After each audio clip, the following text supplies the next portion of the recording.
2024 लोकसभा चुनाव एक तरीके से कहा जाए तो जबरदस्त यहां पर खेल होता दिख रहा है। 4 जून का दिन ऐतिहासिक दिन होने वाला है क्योंकि इस दिन ना बीजेपी को देखा जाए तो मेजॉरिटी मिली सीट्स के मामले में और एनडीए भी यहां बीच मझधार में फंसा हुआ है, लेकिन इंडिया के लिए बड़ी जीत भी हो सकती है। इंडिया की सीट्स बहुत ही शानदार लेवल पर है और साथ ही साथ कई राज्यों में इंडिया ने कमाल प्रदर्शन किया है, जैसे कि यूपी ले ले, महाराष्ट्र ले ले, बंगाल ले ले।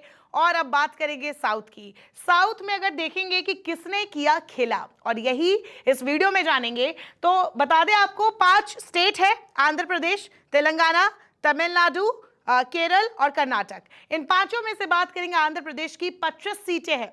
यहां 2019 में वाईएसआरसीपी जो कि जगन मोहन रेड्डी की पार्टी है 22 सीटें जीती थी। 2019 में टीडीपी ने 3 सीटें जीती थी, लेकिन 2024 में यहां पे खेल पलट गया। टीडीपी के 16, बीजेपी के 3, वाईएसआरसीपी 4 पे आ गई और जेएनपी के पास 2। यहां टीडीपी भी खेल कर सकती है, ये इंडिया गठबंधन के साथ भी जा सकती है, ये कहा जा रहा है, और जेएनपी भी यहां खेल कर सकती है आने वाले दिनों में।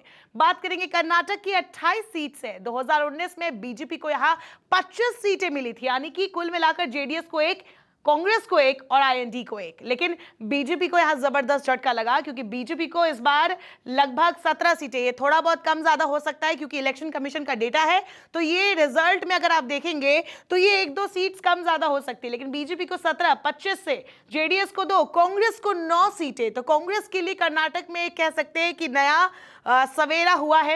इसके अलावा बात करेंगे तेलंगाना की। तेलंगाना में 2019 में टीआरएस ने 9 सीट जो कि अब बीआरएस हो गई है, और इसके बाद बीजेपी को 4, कांग्रेस को 3, एआईएमआईएम को 1 सीट मिली थी 2019 में। लेकिन इस बार 2024 में बीजेपी को 8, आईएनसी को 8 और एआईएमआईएम को 1, यानी कि यहां पर भी कांग्रेस को बढ़त दिख रही है और बीजेपी को भी बढ़त दिख रही है, लेकिन यहां पे नुकसान हुआ है बीआरएस को, और ये एक बड़ी चीज हो जाती है। इसके अलावा केरल में 20 सीट, कांग्रेस सहयोगी दलों के साथ 19 सीटें जीती थी।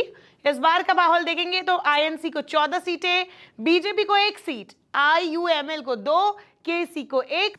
2024 की बात करेंगे तो आईएनसी को 14, बीजेपी को 1, आईयूएमएल को 2, केसी को 1, सीपीआईएम को 1 और आरएसपी को 1 सीट मिल रही है। यह भी कुछ आगे पीछे घट सकता है, लेकिन कुल मिलाकर अगर देखें तस्वीर साफ है कि मामला यहां पर साउथ में बीजेपी का या एनडीए का कह सकते हैं खराब हो रहा है, और जो इंडिया गठबंधन है उसके लिए यहां जो है माहौल बन रहा है। अब बात करेंगे तमिलनाडु की 39 सीटें हैं।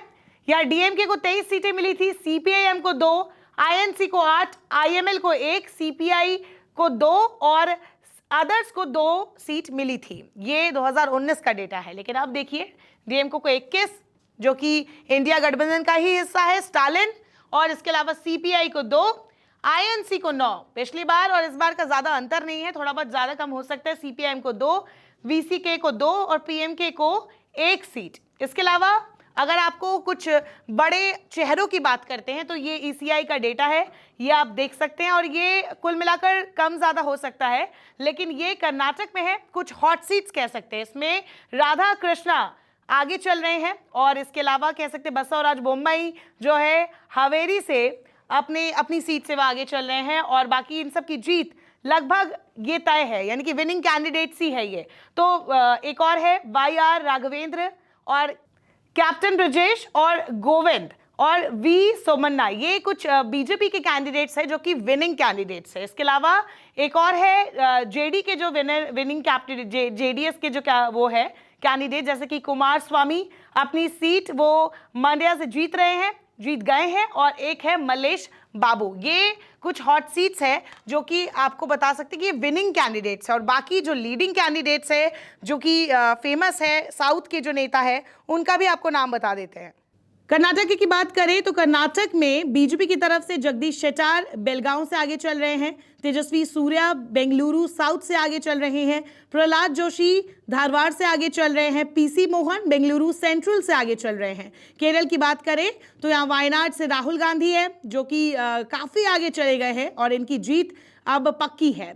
और इसके अलावा अल्लापुझा से केसी वेणुगोपाल भी कांग्रेस के नेता है जो कि आगे चल रहे हैं। तिरुवनंतपुरम से शशि थरूर भी आगे है। तमिलनाडु की बात करें तो यहाँ डीएमके की पार्टी के अन्नादुरई तिरुवन्नामलाई से आगे हैं। कांग्रेस के शशिकांत सेंथिल तिरुवल्लूर से आगे है।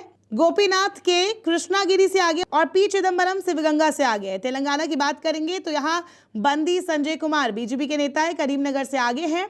जी किशन रेड्डी सिकंदराबाद से आगे हैं। वही असदुद्दीन ओवैसी भी हैदराबाद से आगे चल रहे हैं। तो इन जो टॉप नेता है इनकी लगभग जीत तय है मान लीजिए, और ये अपनी सीट से फिलहाल आगे चल रहे हैं। तो कुल मिलाकर साउथ में भी देखा जाए तो एनडीए का जो एक हो सकता है वोट बैंक या बीजेपी का जो परफॉर्मेंस है वो काफी कम हो गया। जबकि एग्जिट पोल अगर आप देखेंगे तो एग्जिट पोल में कहा गया था कि इस बार बीजेपी साउथ में काफी कमाल करने वाली है, लेकिन इस बार जो रिजल्ट सामने आ रहे हैं उसमें एनडीए के लिए कोई खुशखबरी नहीं है, जबकि इंडिया गठबंधन के लिए काफी सारी अच्छी चीजें देखने को मिल रही है। अभी रिजल्ट आने के बाद तस्वीर और साफ हो जाएगी, तब तक ये तय होगा कि आखिरकार साउथ में किसका डंका बजा है।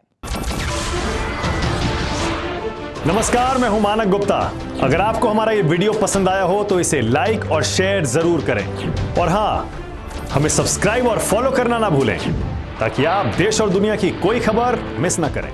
तो जुड़े रहिए हमारे साथ और देखते रहिए News 24।